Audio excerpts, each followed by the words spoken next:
नमस्कार। सेहत की जब भी बात होती है ना, तो फलों का जिक्र तो आता ही है। पर एक सवाल है जो हमेशा दिमाग में घूमता है। आखिर कौन सा फल बेहतर है?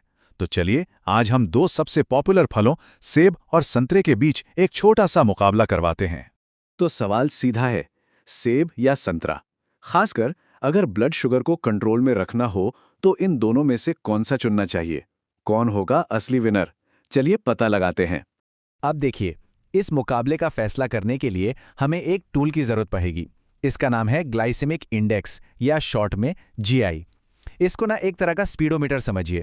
ये हमें बताता है कि कोई भी खाना हमारे खून में कितनी तेजी से शुगर घोलता है। और रूल सिंपल है, जितनी कम स्पीड उतना ही बेहतर। तो ठीक है, अब हमारे दोनों दावेदार रिंग में आ चुके हैं। एक तरफ है सेब और दूसरी तरफ संतरा। अब देखते हैं कि कौन किस पर भारी पड़ता है, किसकी क्या खासियत है और क्या कमजोरी। तो सबसे पहले बात करते हैं रिंग के पहले कोने में मौजूद हमारे कंटेस्टेंट की, जिसके बारे में कहा जाता है an apple a day keeps the doctor away. जी हाँ, सबका फेवरेट क्रंची कुरकुरा सेब। देखते हैं कि ब्लड शुगर के मामले में इस कहावत में कितना दम है। देखिए, सेब का जो सुपर पावर है ना, वो छिपा है उसके फाइबर में। और सबसे ज्यादा फाइबर होता है उसके छिलके में। ये फाइबर आप समझ लीजिए एक स्पीड ब्रेकर की तरह काम करता है। ये शुगर के खून में मिलने की रफ्तार को धीमा कर देता है और इसका नतीजा, ब्लड शुगर एकदम से ऊपर नहीं जा पा, धीरे धीरे बढ़ता है। अच्छा, अब जरा नंबरों पर गौर करते हैं। सेब का ग्लाइसेमिक इंडेक्स ये है सिर्फ 36 से 40 के बीच।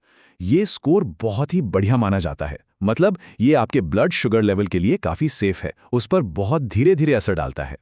चलिए, अब सेब की तो बात हो गई। अब चलते हैं रिंग के दूसरे कोने में, जहां हमारा इंतजार कर रहा है रसीला, ताजगी से भरपूर संतरा। अब संतरा विटामिन सी का तो ये खजाना है, ये हम सब जानते हैं। पर इसमें नेचुरल शुगर भी होती है। और सेब से अगर तुलना करें तो इसकी शुगर खून में थोड़ी सी तेजी से पहुंच सकती है। तो फिर इसका जीआई स्कोर क्या कहता है? ये आता है 40 से 45 के बीच। अब देखिए, टेक्निकली तो ये भी कम ही माना जाता है, पर ध्यान देने वाली बात यह है कि ये सेब से जरा सा ज्यादा है तो छोटा सा फर्क, लेकिन ये फर्क जरूरी है। तो ठीक है, हमारे पास अब नंबर तो आ गए। सेब का स्कोर थोड़ा कम, संतरे का थोड़ा ज्यादा। पर इन नंबरों का असल जिंदगी में क्या करें?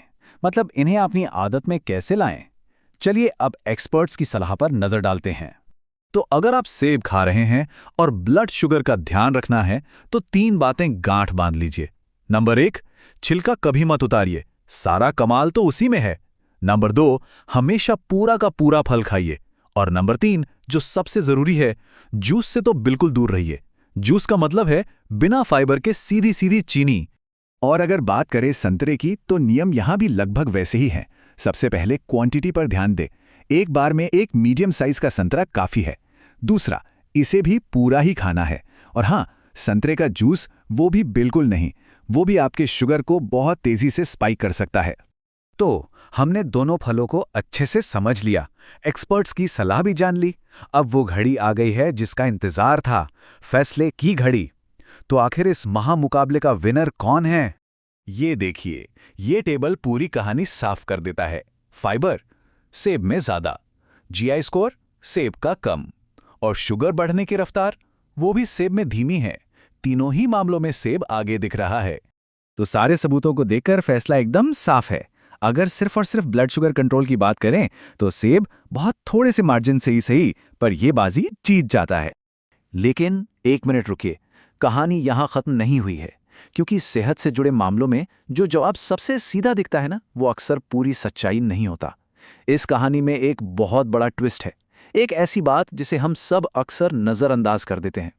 और वो ट्विस्ट ये है जो इस पूरी बातचीत का सबसे जरूरी हिस्सा है। ध्यान से सुनिएगा। आप कौन सा फल खा रहे हैं, इससे कहीं ज्यादा जरूरी ये है कि आप उसे कितना खा रहे हैं और कैसे खा रहे हैं। ये वो बात है जहां असल में सारा खेल बदल जाता है। सोचिए, एक हेल्दी फल भी आपके ब्लड शुगर का दुश्मन बन सकता है अगर आप 2 गलतियां करते हैं। पहली, एक ही बार में बहुत ज्यादा खा लेना, और दूसरी, पूरा फल खाने की जगह उसका जूस पी लेना। तो आखिर में हम कहां पहुंचे? बात यह है कि ना तो सेब खराब है और ना ही संतरा। असली विनर कोई फल नहीं है, बल्कि वो तरीका है जिससे आप फल खाते हैं। क्या खा रहे हैं, इससे ज्यादा जरूरी है कि कैसे खा रहे हैं। और आखिर में बस एक सवाल छोड़ जाता हूं, सेहत से जुड़ी और कौन-कौन सी ऐसी आदतें हो सकती हैं जहां क्या से ज्यादा जरूरी कैसे होता है? जरा सोचिएगा इसके बारे में।